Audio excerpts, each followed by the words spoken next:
the Twitter files. Basically what happened is Elon Musk bought Twitter, and he's released the documents, the internal emails and documents pertaining to the censorship of the Hunter Biden laptop story. So you guys remember that on the cusp of the 2020 election, just before Donald Trump and Joe Biden went head to head, there was a story that appeared in the New York Post about how Hunter Biden had all of these files on his laptop.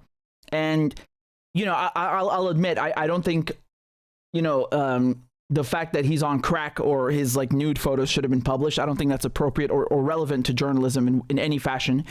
What was relevant, however, in those documents were things like Hunter Biden, so Joe Biden's son, basically pimping out his father's position to the highest bidder. He would basically sell influence. He would go to foreign companies and foreign businessmen and say, look, my father's the vice president with Obama, right? And he would use that and leverage that position in exchange for monetary and financial gain.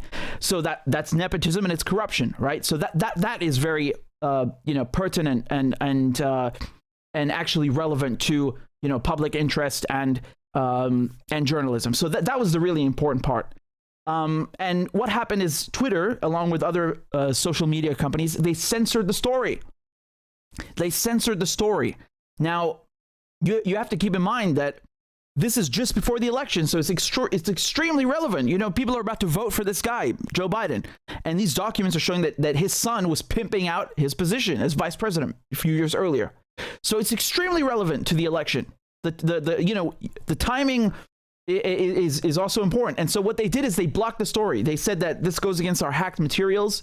They made up some policy saying it was hacked. It was not hacked. And that's something we're going to get into. So now we have the documents.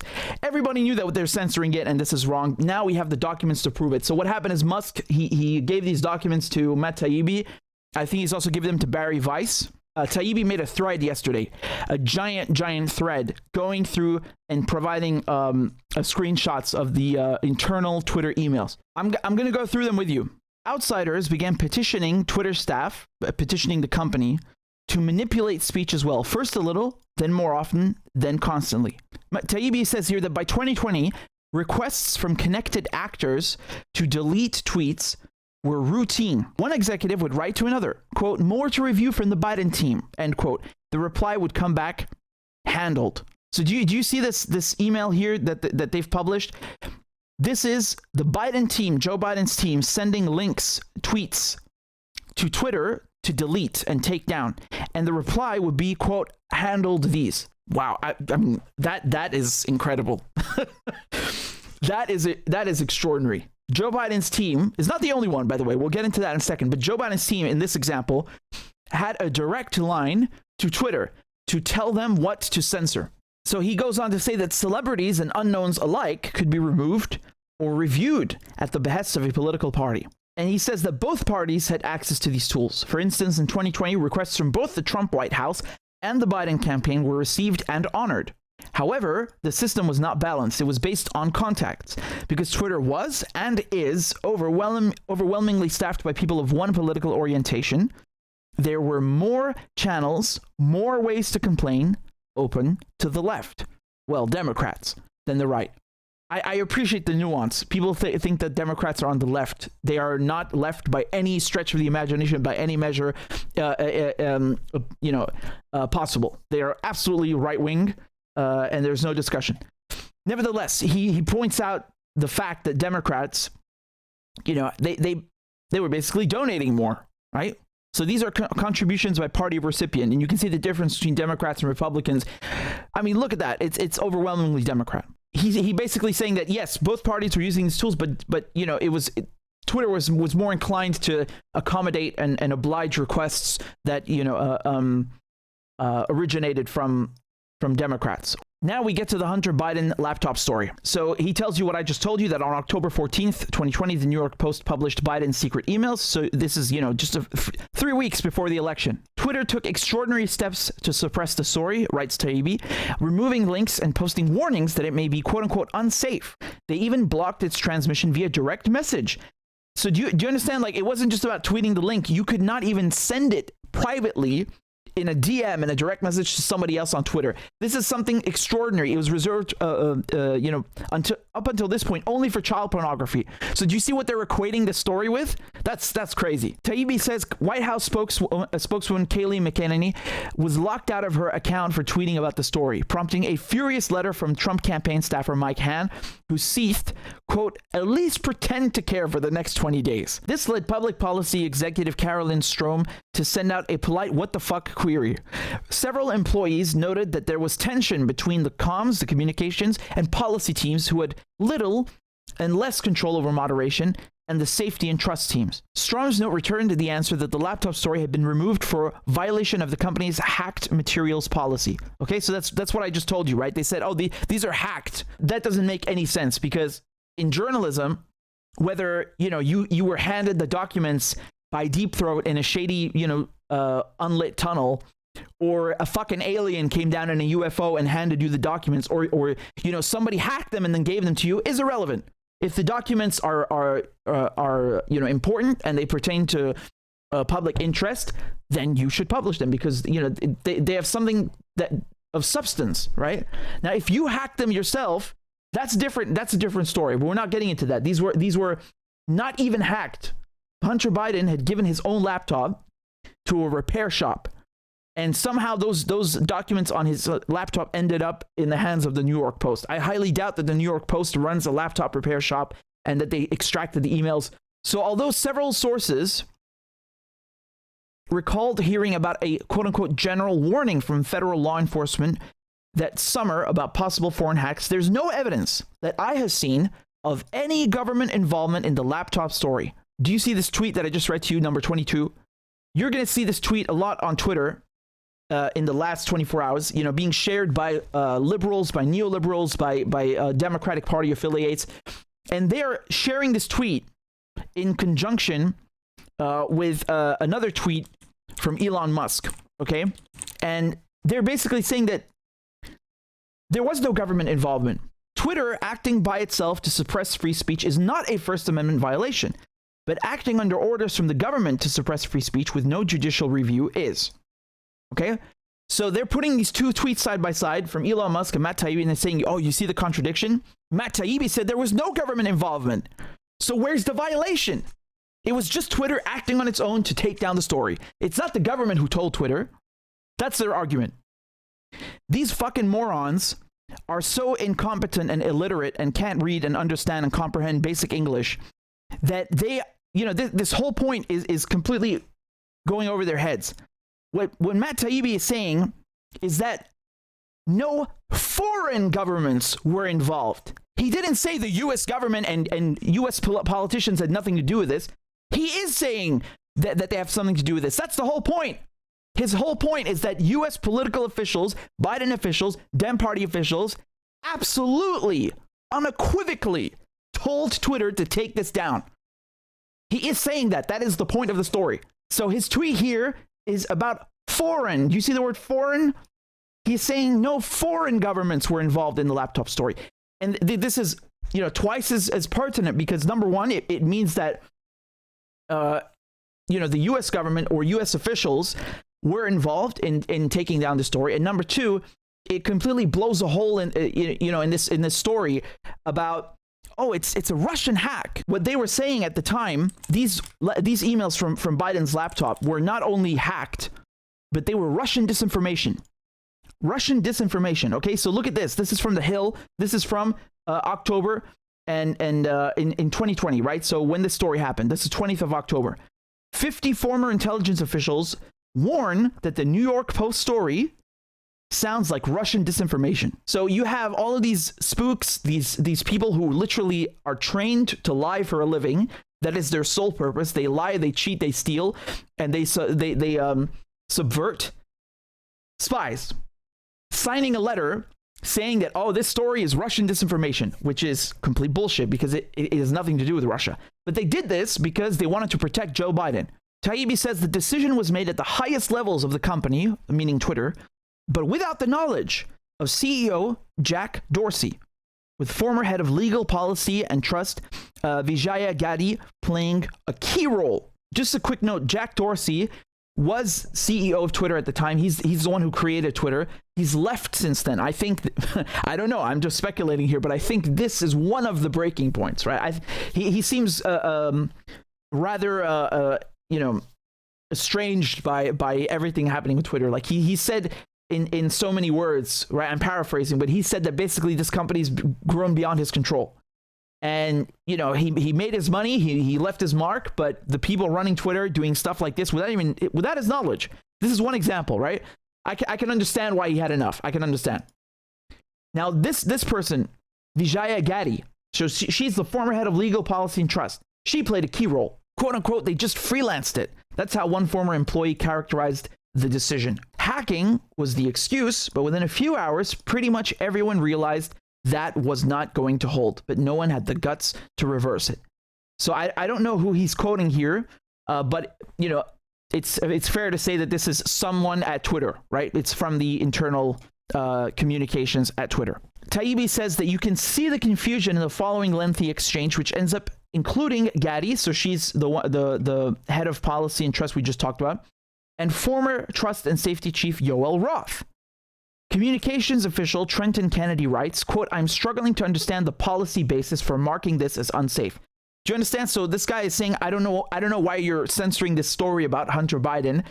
What policy, what rule, what regulation, what guidance are you quoting exactly from our community guidelines? By this point, Taibbi says, quote, everyone knew this was fucked, unquote, said one former employee. But the response was essentially to err on the side of continuing to err. Former VP of Global Communications Brandon Borman asks, quote, can we truthfully claim that this is part of the policy? So I think this is interesting because you're seeing people on Twitter, not everybody was on board. They're also kind of, they're confused by the story. They're confused by the decision to censor the story. From Jim Baker, who's, from what I can gather, part of their legal team, he's saying that, quote, I support the conclusion that we need more facts to assess whether the materials were hacked. At this stage, however, it is reasonable for us to assume that they may have been, and that caution is warranted. There are some facts that indicate that the materials may have been hacked, while there are others indicating that the computer was either abandoned or the owner consented to allow the repair shop to access it for at least some purposes. We simply need more information. There are many stories where materials were hacked, and I can guarantee you, I promise you, Twitter does not give a shit. In this case, because daddy's little Hunter Biden was, again, I don't care about him smoking crack. I don't care about him being with prostitutes. That's his personal business. But the corruption, pimping out his father's position, that's extraordinarily and extremely relevant. That everybody should care about that. That is our business, right? That stuff is relevant because his father is running to become the president of the United States. He succeeded in becoming the president of the United States. It's one of the highest offices you can hold on the planet. So how the fuck is that not in the public interest? It is one of the most pertinent stories. So, them making the effort to err on the side of caution is so funny to me, right? They suddenly care, right? So Taibbi continues, a fundamental problem with tech companies and content moderation. Many people in charge of speech either know or care little about speech and have to be told the basics by outsiders. Here's an example, to wit. In one humorous exchange on day one, Democratic Congressman Ro Khanna reaches out to Gadde to gently suggest that she hop on the phone to talk about the quote-unquote backlash regarding speech. Khanna was the only Democratic official that Taibbi could find in the files who expressed concern. This is pretty interesting. Okay, so here, you guys know Ro Khanna, all right? So he's, he calls himself the congressman for Silicon Valley. He is, because, it's in his constituency. And so this guy actually giving a crap is really interesting. So Gadde replies quickly to Ro Khanna, immediately diving onto the weeds of Twitter policy, unaware that Khanna is more worried about the Bill of Rights. She says, hi, Congressman Khanna. Thank you for reaching out, and we appreciate the heads up. We put out a clarifying thread of tweets earlier this evening to explain our policy around the posting of private information and linking directly to hacked materials. The press secretary's account was not permanently suspended. We requested that she delete the tweet containing material that is in violation of our rules, and her account is restricted until she complies. I'd be happy to jump on the phone if helpful. My team in DC, Jessica and Lauren, are copied here and also available to discuss. So here's Khanna's response. Hope you're well, Vijaya, but this seems a violation of the First Amendment principles. If there is a hack of classified information or other information that could expose a serious war crime, and the New York Times was to publish it, I think the New York Times should have that right. A journalist should not be held accountable for the illegal actions of the source unless they actively aided the hack. So to restrict the distribution of that material, especially regarding a presidential candidate, seems not in the keeping of the principles of New York Times versus Sullivan. I say this as a total Biden partisan, right? That's so funny. So that's Ro Khanna. He says, I say this as a total Biden partisan and convinced that he didn't do anything wrong. But the story now has become more about censorship than relatively innocuous emails, and it's become a bigger deal than it would have been. It also is now leading to serious efforts to curtail Section 230, many of which would have been a mistake. I believe Twitter itself should curtail what it recommends or puts in trending news, and your policy against QAnon groups is all good. It's a hard balance. But in the heat of a presidential campaign, restricting dissemination of newspaper articles, even if New York Post is far right, seems like it will invite more backlash than it will do good. Please keep this communication between just us and Jack. No need to CC, whatever. So, Ro Khanna, as a total Biden partisan, like he says, even this guy is saying, what the fuck are you guys doing? You can't do this. This is a free speech, or it's a First Amendment violation, right? And he gives a great example. I thought that was a really good example, what he just said, right? That was very honestly, man, I have a lot of disagreements with the guy, but I have to respect the point that he made here, because nobody else made it, right? And I was kind of surprised. I was pleasantly surprised to see him making this very very, very relevant point, that the journalist should not be punished for the actions of the source. Here's Matt Taibbi. He continues and says that within a day, the head of public policy, Lauren Culbertson, receives a ghastly letter/report from Carl Szabo of the research firm NetChoice, which had already polled 12 members of Congress, 9 Republicans and 3 Democrats, from the House Judiciary Committee to Representative Judy Chu's office. So here's the email that they sent to Twitter. So yesterday, NetChoice's Chris Marchese met informally with 9 Republicans and 3 Democratic House staffers to gather intel about Facebook and Twitter and the New York Post story. The staffers hail from the House Judiciary Committee to Judy Chu's office. Yeah, here's the next one. So NetChoice lets Twitter know that a quote-unquote bloodbath awaits in upcoming Hill hearings, with members saying it's a tipping point, complaining tech has grown so big that they can't even regulate themselves, so government may need to intervene. So do you see what? Let me just translate what that was. Basically, these guys went and spoke with 9 Republicans, 3 Democrats, and they said to Twitter that they are furious, okay? And that there may be incoming or impending regulation on Twitter because they can't govern themselves, and they're basically they've become too big. So the Democrats, meanwhile, complained that the companies are inept. They let conservatives muddy the water and make the Biden campaign look corrupt, even though Biden is innocent. They linked this to Hillary Clinton's email scandal. She did nothing wrong, but because the press wouldn't let the story go, it became a scandal far out of proportion. In their mind, social media is doing the same thing. It doesn't moderate enough harmful content, so when it does, like it did yesterday, it becomes a story. If the companies moderated more, conservatives wouldn't even think to use social media for disinformation, misinformation, or otherwise. The Democrats were in agreement. Social media needs to moderate more because they're corrupting democracy and making all truth relative. This is interesting because it conveys and communicates the overall sentiment of Democrats / neoliberals in the United States. They want more censorship, so they are really they feel like Twitter isn't going far enough. They are using the excuse of, oh, this is misinformation, oh, that's disinformation, for things that simply are not. They are relevant and they're true. Even in their hypotheticals, it doesn't make sense because they're not actually going after misinformation. They're going after true stories that they don't like, which are inconvenient. And that is the issue. They're fucking lying. You understand? Taibbi says that an amazing subplot of the Twitter/Hunter Biden laptop affair was how much was done without the knowledge of CEO Jack Dorsey. Taibbi says there are multiple instances in the files of Dorsey intervening to question suspensions and other moderation actions for accounts across the political spectrum. The problem with the quote-unquote hack materials ruling, several sources said, was that this normally required an official/law enforcement finding of the hack. But such a finding never appears throughout what one executive described as a whirlwind 24-hour company-wide mess. I was listening to Elon Musk speaking earlier. You know, he said that he hasn't read them, which, yeah, I mean, I don't find that too hard to believe because, you know, these that's a lot of files to go through. That's why he handed them to Taibbi and Vice. But, you know, this story basically confirms what we already knew. You know, we knew that this story was killed because, you know, it was uncomfortable. They locked the New York Post's account. So again, I'm just summarizing. They locked the New York Post's Twitter account. They were not allowed to post for a week just because they published a story about Biden's son. They also blocked people from posting the link to the story. And they blocked people from posting, from sending the link to one another in private messages.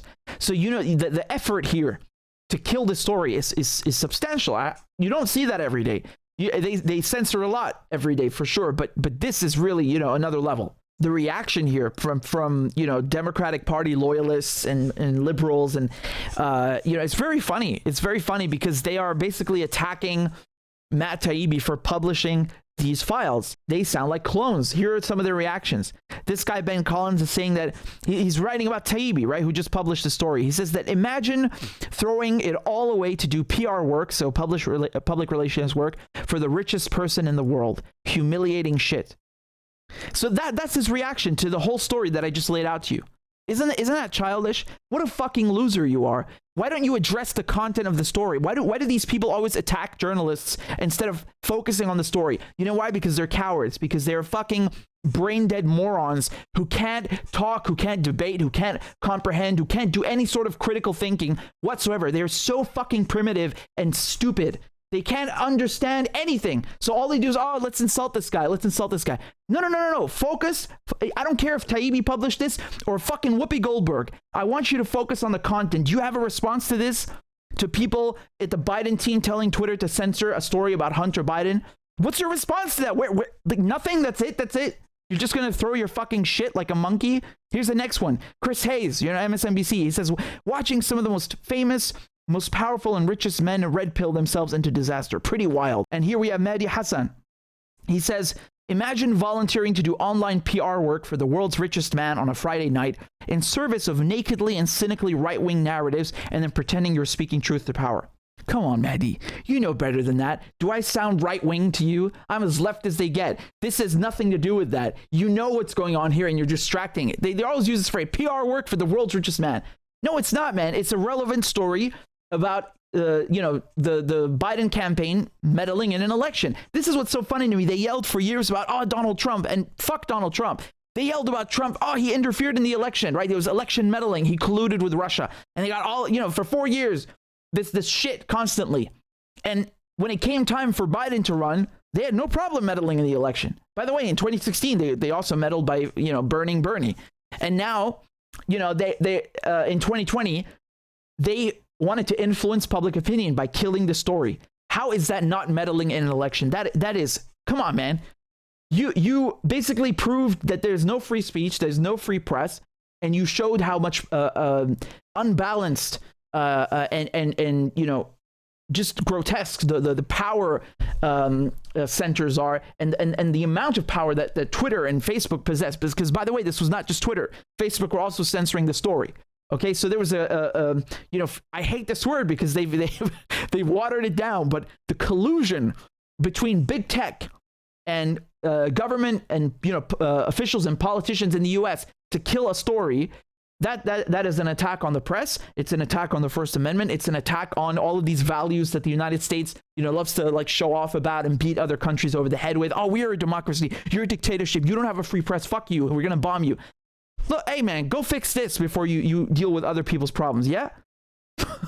You Hear more of these people insulting Matt. Look, they say, watching Matt's unbelievable fall into lazy, reactionary commentator and now PR hand for the world's richest man as the president. Here we go again with these same phrases. Why are they copying and pasting each other's tweets? They keep saying PR and world's richest man. Simon Owens says, from calling Goldman Sachs a quote-unquote vampire squid to giving free PR to the world's richest billionaire. Man, what a career journey. He basically, he removed man and put it in the next sentence and put billionaire instead. It's the same thing, man. Oh my God. This guy over here, he said first, this thread should be taught in journalism school as evidence of the importance of editors. And then underneath he says, editors are great not just because they make your work sharper, but because you can ask them things like, quote, hey, should I be doing PR work for the richest man on the planet? And they'll say, nah. You are so childish, man. You are so jealous and green with envy. You are so stupid. You're a bitch. You are a bitch. You have no response to any of this. You are such a coward. Here's another one. Matt Taibbi, what a sad, disgraceful downfall. I swear, kids, he did good work back in the day. Should be a cautionary tale for everyone. Selling your soul for the richest white nationalists on earth. Well, he'll eat well for the rest of his life, I guess, but is it worth it? I'm not going to read all of these to you. They're so pathetic. It's the same. It's literally the same tweet over and over and over and over. I mean, it's ridiculous. Like, if you didn't know anything about this, you would just look at that and say, this is, you know, it's a concerted effort. These people worked in coordination to post the same goddamn thing. The messaging is identical. And I want to make another point clear. I think Taibbi himself raised this. All of these people that are insulting him for quote unquote, you know, working for the world's richest man. How much do you want to bet that these fuckers, and a lot of them do, they have, you know, anonymous sources in the White House, in the FBI, in the CIA. They constantly do PR work for the most powerful centers on the planet, right? So that's big business. So whether it's big tech or big pharma, it doesn't matter. So big business, you know, Wall Street, the intelligence agencies, they constantly do PR for those power centers. You know, they don't find a problem with that. And now because he said something that exposed them as fucking hacks and frauds and people who don't actually care about free speech, who don't actually care about free journalism, which we knew that already. You know, they're mad at him. That's why. Both Democrats and Republicans have this access, right? Like, let's just remember that. I know the focus of this story is specifically on Biden and Democratic officials. That's fine. And it's important because he did that to boost his campaign. But you should still remember one of the tweets that Taibbi posted. He said that both parties have access to this tool. And yes, it's uneven in terms of how many requests Twitter accommodate. Sure. But still, that it exists, right? Both of these parties have access to this tool, have a direct line to Twitter. Another thing I would raise, this is also a story from Glenn Greenwald a few years ago in 2016. He published a story about how Israel has also a direct line to Facebook, and it tells Facebook what to take down. Guess what? They take down shit that is, you know, unfavorable to Zionism. So they tell Facebook to go take down posts from Palestinians or pro-Palestinian voices. Yeah. Another story that I would bring to your attention: a few months ago, the Department of Homeland Security, the DHS, which was a tool created by George Bush, but every president since Bush doesn't have a problem with it and keeps it. The DHS also has a portal at Facebook where they fucking log in, and it's not even email. Like, they have a direct portal on the site to log in and give them stuff to take down. I mean, how on earth can you look at this stuff, at all of these examples I just gave you, and say that's a democracy? These big tech platforms, Facebook, Twitter, whatever, are constantly involved in curating, in molding, in shaping, in forming, in editing, in censoring speech constantly. You know, these big tech companies, they want to eat their cake and have it too. They want to say that we are not publishers, we are a platform, so they can avoid any sort of regulation. But when you observe their activities, they are publishers. A publisher decides what to publish. They censor, they mold, they form, they reshape. Right now, from just a few hours ago, the head of the FBI said that TikTok is a national security threat. Not just a threat, national security threat. Why would he say that about TikTok? He doesn't like people dancing and, you know, dubbing videos or something. I'll tell you why I said that, because TikTok is a Chinese company, right?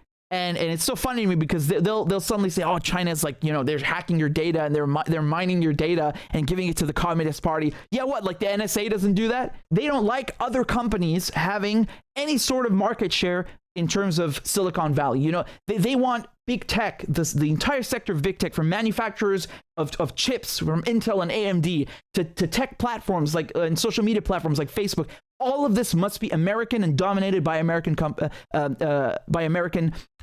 Okay, so if a Chinese company has lots of success, as TikTok did, what happened? Trump banned it and said, if you don't sell to Microsoft, we are banning you. I never want to hear again about, oh, there's no free speech in this country. Oh, they're so repressive in that country. Get the fuck out, man. Oh, there's no free elections in Venezuela. Go fuck yourself. You think there are free elections in US? What is this, man?